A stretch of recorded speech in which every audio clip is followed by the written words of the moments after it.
Coming to you live from the Business RadioX studio, it's Franchise Marketing Radio. Ready to revolutionize your franchise with AI? Franchise Now empowers franchises with advanced AI solutions, automatic processes, and enhanced marketing strategies. From personalized customer interactions to predictive analytics, we help you harness AI to drive growth and efficiency. Transform your franchise with the power of AI. Visit Franchise Now to learn more and take your business into the future. Now, here's your host. Welcome back, everybody, to Franchise Marketing Radio, where we spotlight the most dynamic minds in franchising, leaders who are building brands, growing communities, and reshaping the future of business ownership. On today's episode's no different. I have with me Kenny Larson. He's the CEO of Slumberland. And I also have with me the brand's VP of Franchise Development, Josh Priniski. So welcome to the show, gentlemen. Hey, good to be here. Thank you. So before we dive in, I always like to kind of tee things up for the audience so they really understand you. And we do have an audience across the country. And I know maybe your brand isn't as well known in certain places, but certainly I know it is in certain states. So it'd be good to kind of share with the audience a little bit about the brand. And Kenny, it's been part of your life, right? It was started by, I believe, your father. So you could maybe tell us that the story, how this has developed. I know the franchising started much later than the original business. And that, I think, was 2008. You'll correct me to get that right. But could you give us a little background on how this whole thing started and where this brand is today? Yeah, super interesting story. It started in 1967. I think at that time, it probably was the first mattress specialty store. So my dad and a couple other guys had a idea to do things a little bit differently. And so that we've made it, we're now into our 58th year, I think is really, really cool. And obviously being my dad, I was really young at the time, but don't know life without Slumberland. Through the years, I would say we've been very entrepreneurial, started adding a couple of key categories. The first one was sleep sofas. Early on, felt that brand names were really important. So coming out of the mattress business, we learned that lesson early. And Ken wanted to not just add recliners, it had to be Lazy Boy. And so we added Lazy Boy to the mix. There was probably a leap of faith on their part to say, what, we're going to put our chairs in a mattress store, which there weren't a lot of them at that time, but they did it. And, you know, one of the things that it speaks to, Rob, is we're still with Lazy Boy today. We're their largest customer. So we have done since that time over $1 billion worth of Lazy Boy. And we continue to value that relationship along with some of the early ones like Sealy that has been there from the beginning. You'd mentioned the franchising piece. Actually, early on, we started franchising in the mid-'70s. So Ken saw it as an opportunity to grow faster than he could otherwise. And as you know, at mid-'70s, franchising was still relatively new as a concept and has built that out. And, you know, real testament is we still have a few of our original franchisees still with us after changing store size, concept, and all of that over the years. Today, we're more of a full-line furniture store. And if you walked into one of the stores, it would look like more of a furniture store with a strong emphasis on mattresses. But that's still our key category, our heritage. You mentioned the footprint. We're in 12 states, based here in Minneapolis, St. Paul, but we go as far west as Billings, Montana, down to Wichita, Kansas, and then up to Benton Harbor, Michigan, and the 12 states in between that are where we've got our footprint today. I love it. That's America right there. That's beautiful. So, and I know, like, you covered a lot of ground in that answer. And I know I want to get in a little bit about the heart behind the brand, right? So you did mention franchising, and I was way off. I thought it started later on, but it started way back in the 70s. And that was like the beginning of like really formulating what is a franchise supposed to be structured as and how to do it right and make sure that, and that's why I love franchising, because it is built for, you know, everybody to kind of, you know, get the most out of the relationship. And, you know, so I think prior to that, it probably didn't have as much structure, but yeah, you've seen it all then. You've seen it since the beginning. So, but before I dive into the community aspects and the heart of your brand, I want to understand a little bit about the decision to franchise. Like, what was that about you and your dad and your family?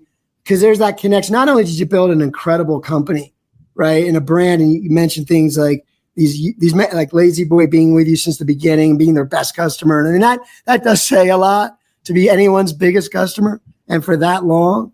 So from that side of things, you guys clearly have a certain way to run a business. But what was it about the franchising side where you're really extending that to other people to become part of this family? How is it in your dad's mind and your vision of doing that? Like that's early on too, like you talking about being an early adopter. So tell me more about the thought behind becoming a franchise and how that's impacted the brand.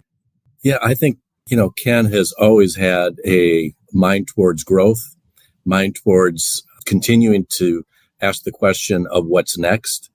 I think when we first began franchising, and Rob, I was not part of those early conversations because I think I was 10 years old. But I think he really saw it as an opportunity that had something special with this concept of mattress specialty store and wanted to take it further out. So I know at the beginning, a large part of it was growth. I do know one of the things that was really important to Ken was the values of the company, which is everything from certainly honesty and integrity, treating people with love, dignity, and respect. And one of the key questions we had to answer with that is how do we continue to, if that's important to the brand, how do we continue to extend that with franchisees coming in? So there was a big part of at the beginning, making sure we were partnering with the right people that weren't not only going to be good store operators, that was a for sure, but also we're going to be aligned with those values in the way that we did it. So I think early on with Ken recognizing that those values are still in place today and the way that we really try to approach the business. So I think just foundationally, you obviously need to have a business concept that works. You need to be able to support it. But I think you also need to have the values associated with that to be able to continue to grow into the future. I love what you said because, I think the number one piece of advice, and I don't specifically work in the franchising of businesses, but I have a lot of friends that work in that side of it where they help a business owner like your dad way back then, nowadays, well, then he was a pioneer, but like now it's hey, here's how you do it. Here's the pathway to follow. And one of the main pieces of advice that is always given to an emerging brand and a visionary or an owner or a founder is you've got to take what's in your heart and somehow get that over to the franchise owner. And it has to be aligned. And if it's not aligned, that is one of the biggest reasons franchisors can't get past, say, 10 units, right? Or just don't get off the ground and don't, hit that level of success that you guys have hit. And just because of bringing people in that are aligned. Just knowing that he thought that way originally is pretty profound, because that is one of the main pieces of advice. We have to, don't just go for that first person or someone who's ready to make the investment, right? You really have to think about that. So that's brilliant. And I think with that, I'd love to tell you we were perfect throughout the years in identifying and making sure that was in place. There are times that hasn't been the case, but we continue to say that this is important, who we are, and some of the transitions that have taken place have been because of that. There just wasn't the alignment. Yeah, you got to, it's a pruning in the tree. It does happen. Things change too. Yep. And it's just having that thing, that thought process as a leader. I appreciate that. That's why I love the industry. It usually works pretty well because of those reasons.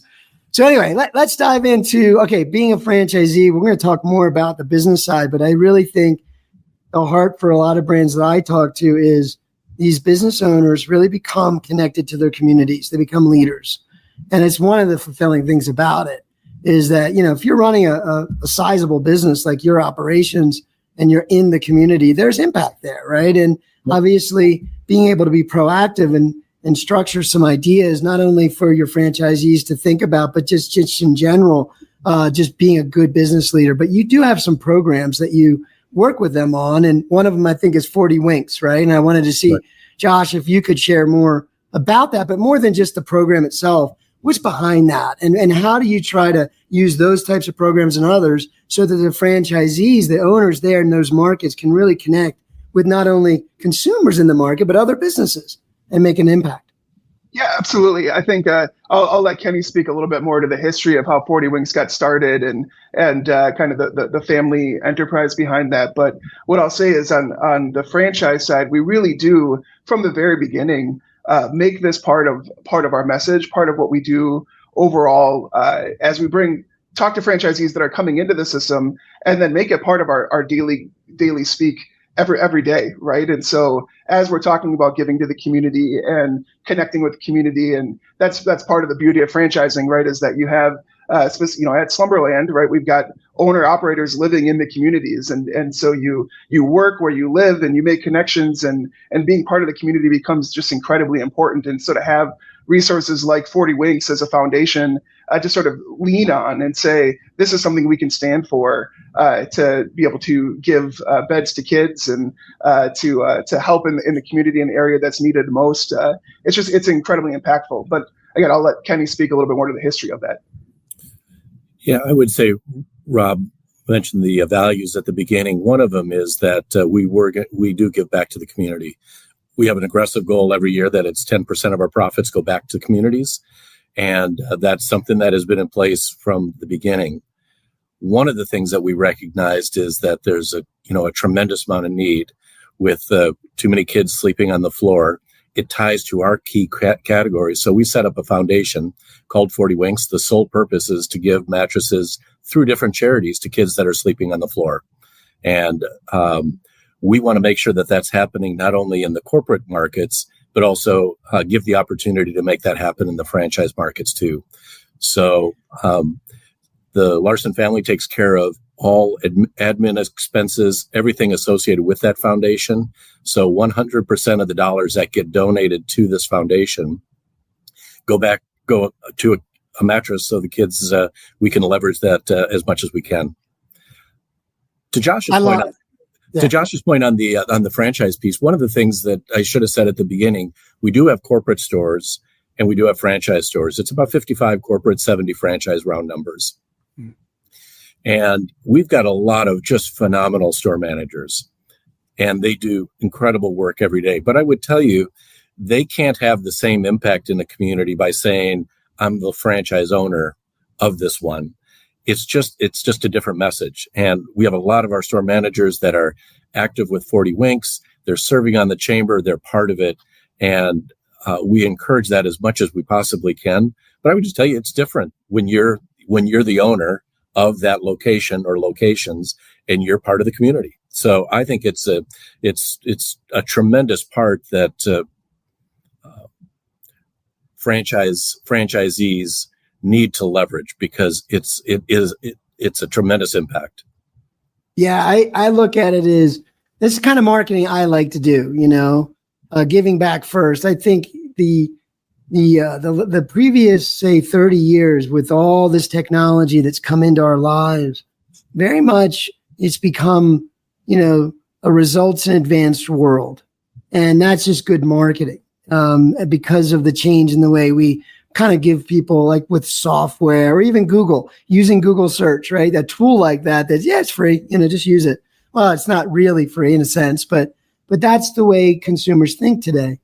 And so I think having programs that make it natural to just represent the brand in the way that you talk about those values, it kind of makes buying furniture secondary. It's like, yeah, absolutely. Yeah, sure. Let me just find the right piece of furniture, but I absolutely love doing business with someone that thinks about kids first. Right. So, it's such a profound way to just be the right business owner. And you're right. As a business owner, you do have the opportunity to lead in your community in that way. So it is a valuable business tool. Go ahead. Yeah, and it starts within our mission. We really look to try to improve people's lives and strengthen our communities. And with some of the products like mattresses, there's a direct connection when we ask the right questions and get people sleeping on the right mattress. When you're sleeping better, your life is better. That's physically, emotionally, I'd say spiritually. There's a lot of things that just come better with that. But as we talk about strengthening our communities, there's jobs and there's great product values, but we want to have a piece that we're active and we're trying to make the community better. And one of our big ideas is we believe that a community, a city, town is going to be better if there's a Slumberland there. So that's part of what really gets us excited about every time we open up a new location. It's just not another location because we're able to sell more. We're making another community better. Yeah. Yeah. And there's a lot of wisdom in what you were sharing earlier about giving back and, really doing it with intention and the right purpose. And 10%, that's a big chunk to commit. Right. And, but that's powerful. And I think that just helps everybody in the brand. So yep. I'm glad that you lead that way. So anyway, let's talk about growth though. Let's talk about, we just talked about something very important. So then the question is, how do you approach, launching the next location, and how can you kind of keep an eye on this quality, this integrity that we talked about, and this mission? Like, in other words, what you just said, you want the franchise owner to have the same exact feeling, like, man, I can't wait to make that impact in my community. So how do you scale your business, plan for growth, but also keep that balanced out? And I think, Josh, maybe you could take it, and then Kenny, you could follow up. Yeah, happy to, Rob. I think it's a great question, and I think that when you have core values that really are core to your business, right, and you really do, everyone in the organization believes that we need to lead with honesty and integrity, that we need to have love, dignity, and respect, that we need to work with excellence, right? These things that are just part of our core values, they end up becoming less of a hindrance to growth and sort of the roadmap for growth, right? Where you can lean on your core values and say, this is who we want to be. This is who we are. And so as we look to say, hey, we want to engage in adding additional franchisees, we want to make sure that we have the right people coming into our system. We look at that and we say, can we be honest with them and say, here's where the opportunity is? Can we look at our supply chains and our marketing opportunities and say, hey, would we be able to work with excellence if we added these 7 additional markets, right, in these additional states, right? Those, if you use the values in those ways to say, we'll always check ourselves with those things to make sure that we are able to execute with love, dignity, and respect in all of our conversations with our franchisees, both the ones that want to come on, but the ones that are in our system now, right? Every time you make a change, every time you add a location, it's a big deal for the entire system, and to be aware of that, and to be aware of the impact, and to make sure that every change that we make and everyone that we bring on and is furthering the mission, and not just sort of making us a little bit like, all right, can we do this one? Can we do this one? How do we just keep grow? It's like, no, we've got the values, and then we say, hey, you know what? Maybe in order to bring on the next 20 stores, we need to do X, Y, Z in order to do it excellent, right? And so then that creates the roadmap to be able to do that. So it ends up being less of a hindrance and more of a map, right? A guidepost to how to do that. Yeah, so you have a lot of intention, like with the way you expand. You kind of know where the options are, what the best options are. It may take you a while to get there, but you already have the intention. How do you? So for anyone just zeroing in and listening, thinking about the idea of getting involved with the furniture industry, how, first of all, what are sort of the criteria? What would you be looking for if someone is listening? Who is that other than the values part, right, and the alignment part? What are you looking for otherwise for a franchisee, and how do you train them and bring them in either way when they come into the system? Yeah, absolutely. The one of the things we've seen with a lot of the franchisees that are in our system, as Kenny mentioned, we have a number of people that have been around with us from the very beginning, right? And so we've got a lot of history. But we also have a number of people that have come into the system a lot of different ways, and you don't have to have a furniture background, right? You don't have to have a real estate background with a big, 40,000 square foot building, right? You can come into this really just, again, the values being important, but also the willingness and the desire to a lot of our stores are owner operated, right? So really get into the business and actually manage the sales teams and engage with the customers and understand the operations. And there are a lot of complexities sometimes to owning a bigger retail store, right? Especially you sell it today and you deliver it tomorrow, and there's all of those things. Of course, we help with all of that, right? As the franchisor, we provide lots of really good systems, but someone coming into the system that's just really hungry to learn, right? Really hungry to engage and and of course then engage with their community. Those become the roadmaps, right? There's obviously plenty of opportunity for people to invest in the system and find a manager to do all of that for them, right? But where we found really good success is to have people who are just really hungry to learn, hungry to engage and utilize the systems. Yeah, I was just thinking as you were answering that, just personally, and I'm not shopping as much as I have in the past, for my homes and different things, different lifestyles I've lived through. But I just remember raising my kids, and one of our favorite things to do was to go to furniture stores and just check things out. I like the environment. I like the environment of most of them if they're well done, But I could see what you mean by wanting to be a part of that and wanting to be more involved with your employees and your customers and interacting with the community, right? It's a place for the community to No, that's exactly. It's such a fun space to be, right? Because you walk into a furniture store and again, it's not a fast food, right? Where everything's just quick, right? Like, let me get this, let me do that. It's a space to think about your home, right? Where are you going to relax in your home? How are you going to sleep better at night, right? These are all very aspirational things. And so whether you're looking for something to take home today, or you're looking for something that's going to sit, you're going to pass down from generations, right, in your dining table, or, there's just a lot of aspiration, a lot of desire that people have when they walk into furniture stores, and to be a part of that energy, right, and to be a part of engaging with customers and helping them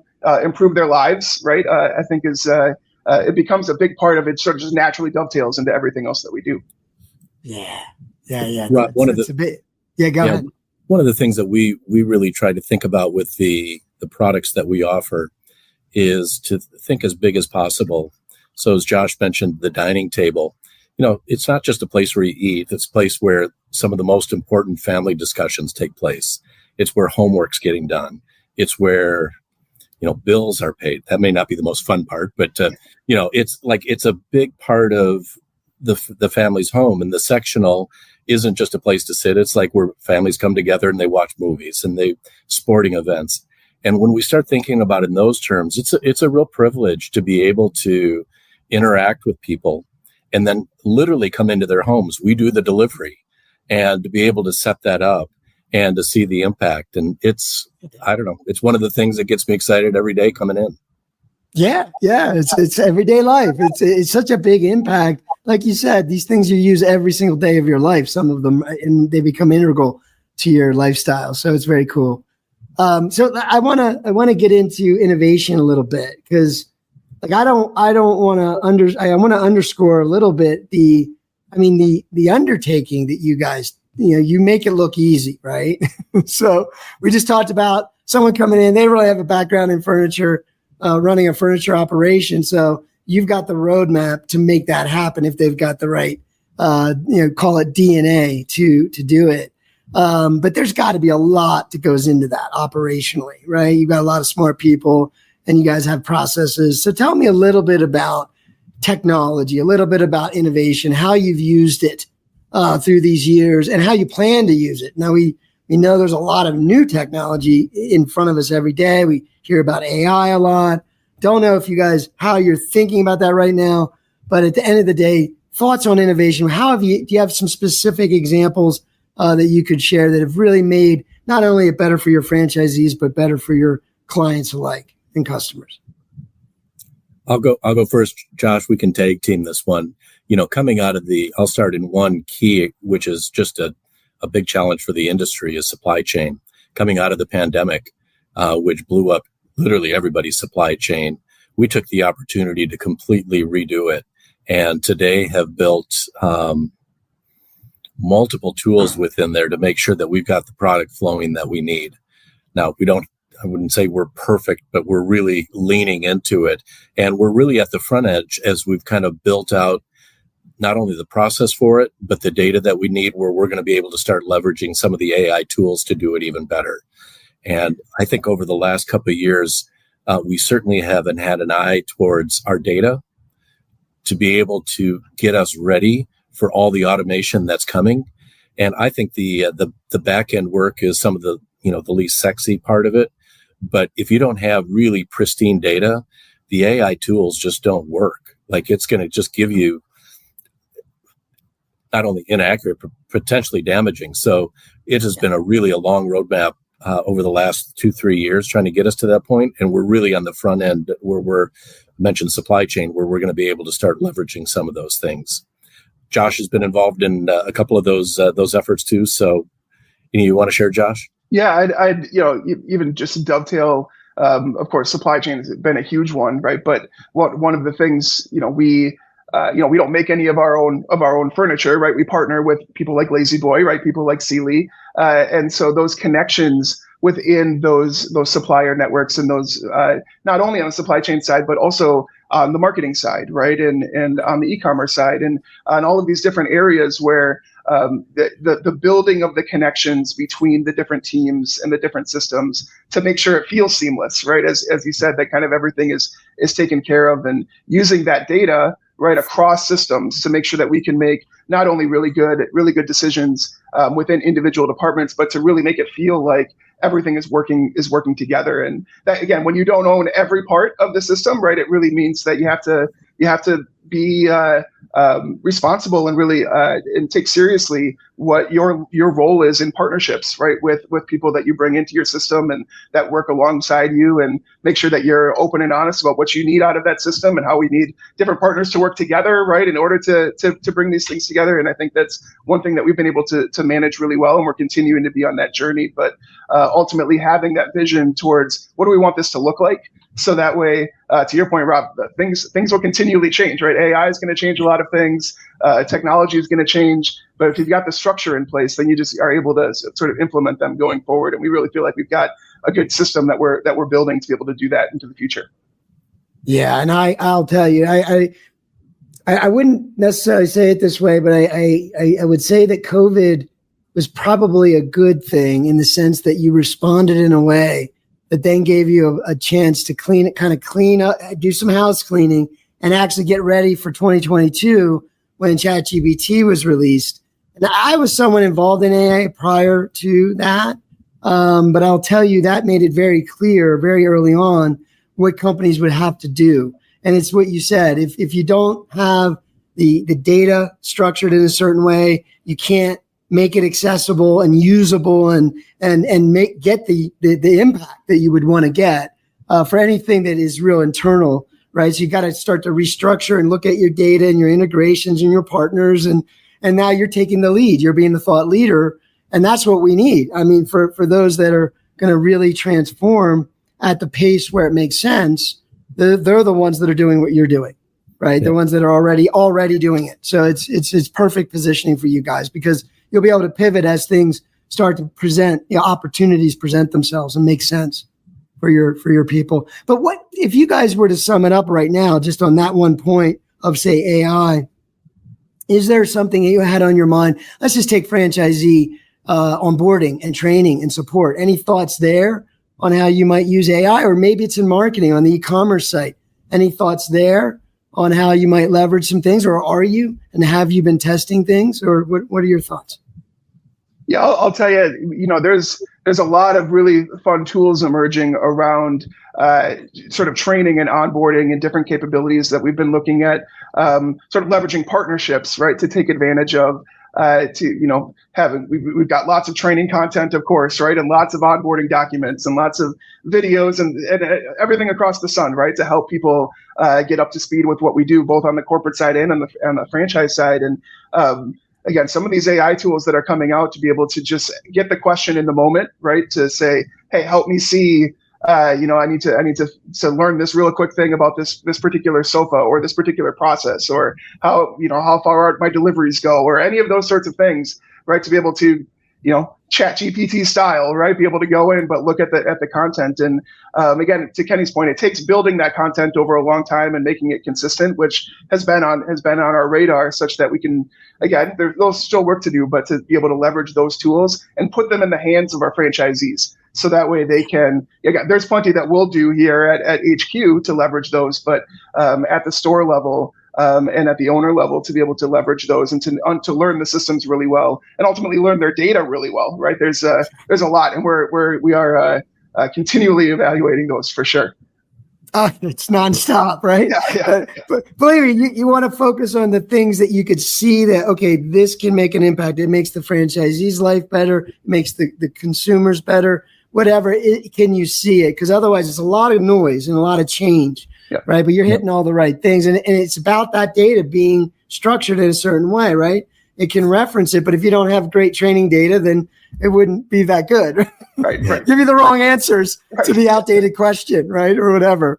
But anyways. One of the things we're wrestling with too, and it kind of goes back to our values, Rob, the experience we create with our customers is really important to us. We use Net Promoter Score. Today we're maintained over 85. I think we're one of the best in retail, and that's for our home delivery or for our salespeople, our contact center.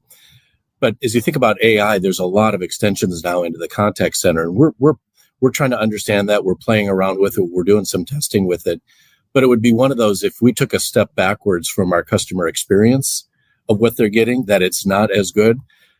I don't doubt that it's going to get there at some point, but those are the things you need to say, what's important to you as a company. And for some people, the customer experience, the way we've defined it, may not be as important. It may be more transactional, and that's okay. There's lots of ways to do business, but we know the things that's really important to us, and we just need to make sure that it's in alignment with that. Yeah, I bring up sometimes. There's a quote. Jeff Bezos has a quote. I'm not going to get it all right, but it's just basically someone asked him, all this high tech stuff, and Jeff, what do you think in 10 years will be the big thing or the important thing? And he's like, well, I don't know what it'll be like in 10 years, but I know what won't change in 10 years. And that is our customers want their packages faster, or they, you know what I mean? And that's, if we can keep doing that, then whatever it takes to do that. So it's not so much the tool, it's the impact. That's right. And I think relationships are still, like, no matter what happens in the coming decades, relationships will still be there. In fact, I hope the idea of all this is that AI can remove some of the burdensome administration and just the grind work of things so that you can literally spend more time out on the floor and literally talking about things like you said, like, hey, let's talk about kitchen tables and kind of get in the mindset of how are you going to use it? And I know you guys probably do that anyway, but I mean, there would be no shortage of time if you could remove some of the other things. And to me, again, it's all about relationships. So that's what I like to see. Yeah.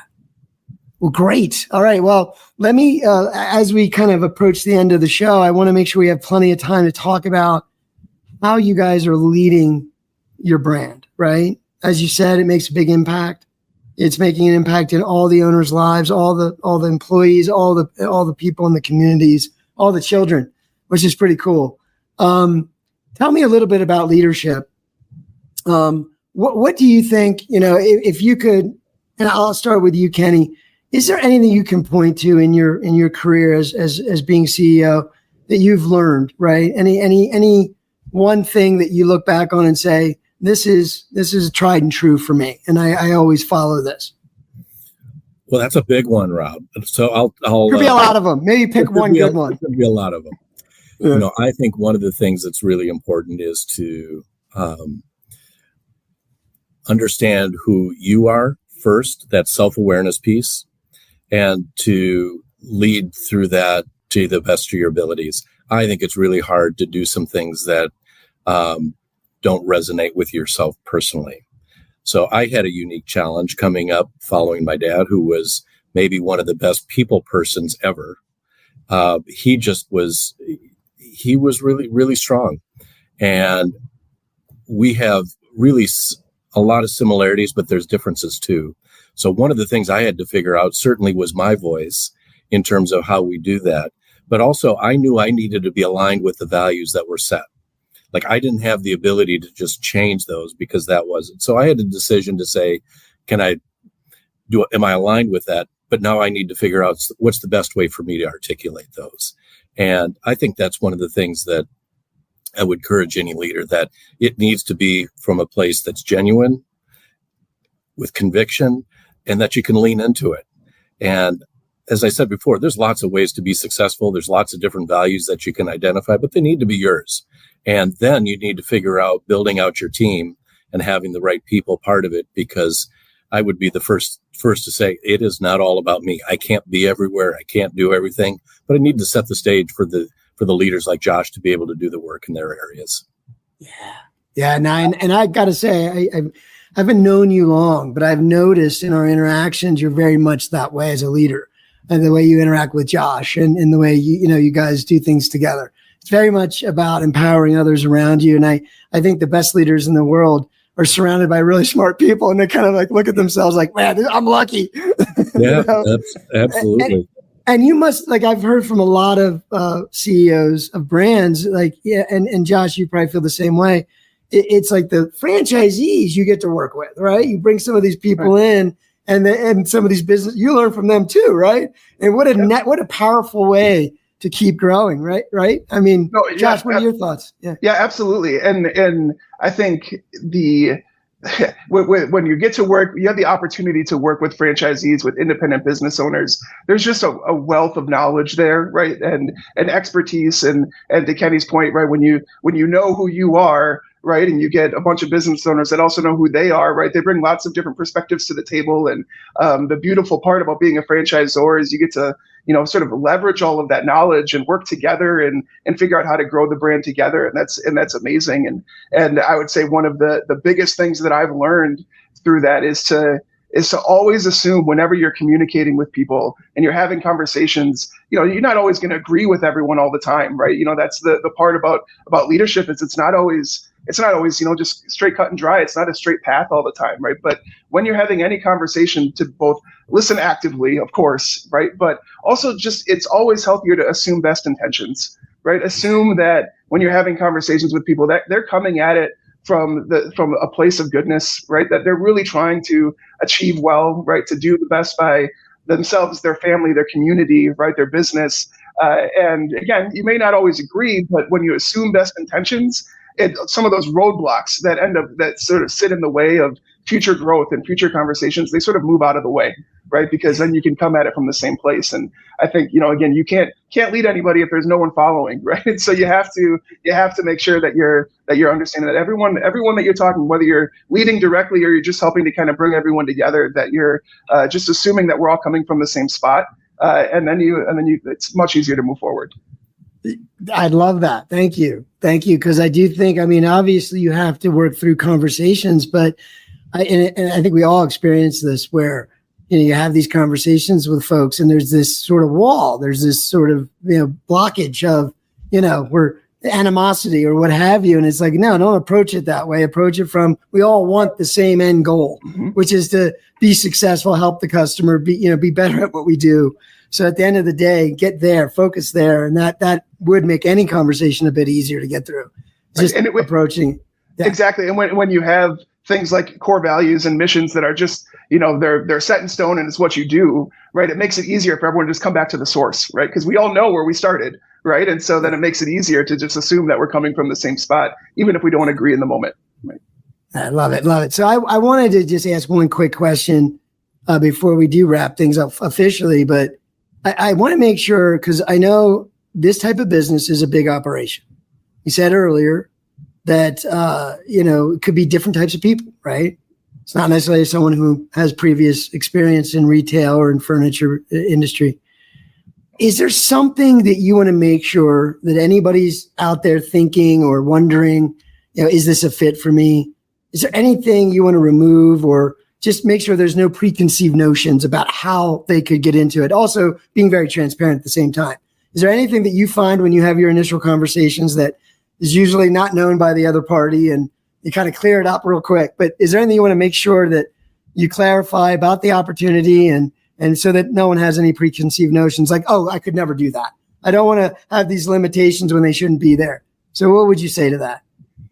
I would say, we've had lots of opportunities to have, we go to franchise shows and different things, right? And people walk up to the booth and say, owning a furniture store, like that seems like a really big endeavor, right? And it's true, right? There's some complexity to that, but one of the beauties is you're not opening a furniture store alone, right? That's why you become part of a franchise, right? And so while there are complexities about, how do you get the furniture and how do you get it into your customer's home and how do you know what to sell and what customers, what's in inside this couch cushion, right? And all of those things. Frankly, you don't need to come with any of that knowledge, right? You just need to come, be willing to work with customers, be willing to engage in your community. We take care of getting the furniture to your store, right? We take care of sourcing and supplying and providing marketing and doing all of these things. Like we handle it, right? And so while you need to operate your business, right, you really just need to be willing to be engaged and willing to learn.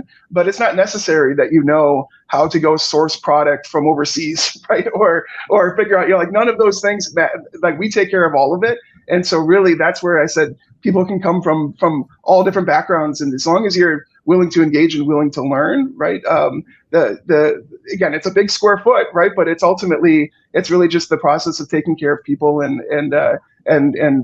taking care of your own people and taking care of customers in the right way. And we do really try to help with most everything else.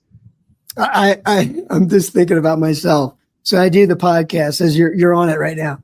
So, if you said to yourself, I'm going to start a podcast or be in a podcasting business, it's obviously one of the things is you don't mind talking and meeting people, right? Yep. But I feel like that very same essence would work in a furniture store environment. It's really that sort of connection, right? More than the other obvious things like, oh no, I don't know what to do to source the furniture kind of thing. Right. Yeah, we're gonna talk to you right after this, Rob, about opening one in Colorado. Yeah, we need one. We need some competition. So yeah, that would be good. Well, that's tremendous. I wanted to kind of just make sure the audience knew how to get a hold of you guys or the brand. But Kenny, before I let you go, is there? I like to ask leaders like you this question: is there anyone other than your dad, and maybe it's your dad, but who is one of your mentors, or is there anyone in franchising? And is there a lesson that they kind of left with you that you kind of hit you, and you kind of still think about it today sometimes?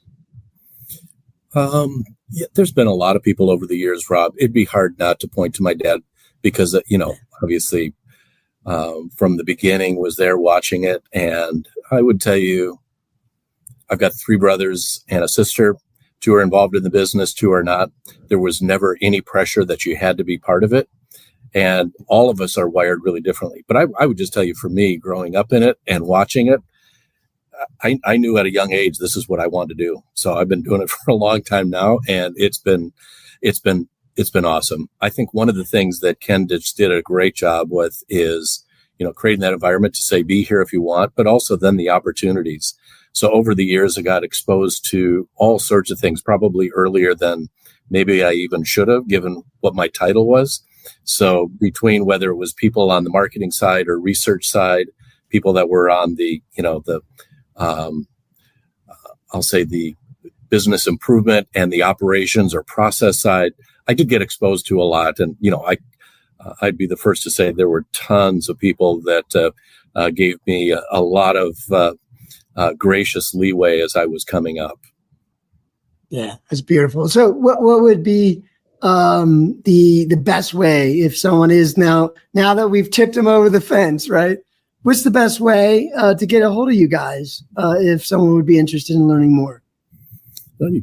I'm happy to talk to anybody, but Josh can give on our website. There's an easy way on slumberland.com. There's a franchising piece to it too, that if there's anything there, but feel free to give them my mobile number, Rob, when we're done. I love talking to people.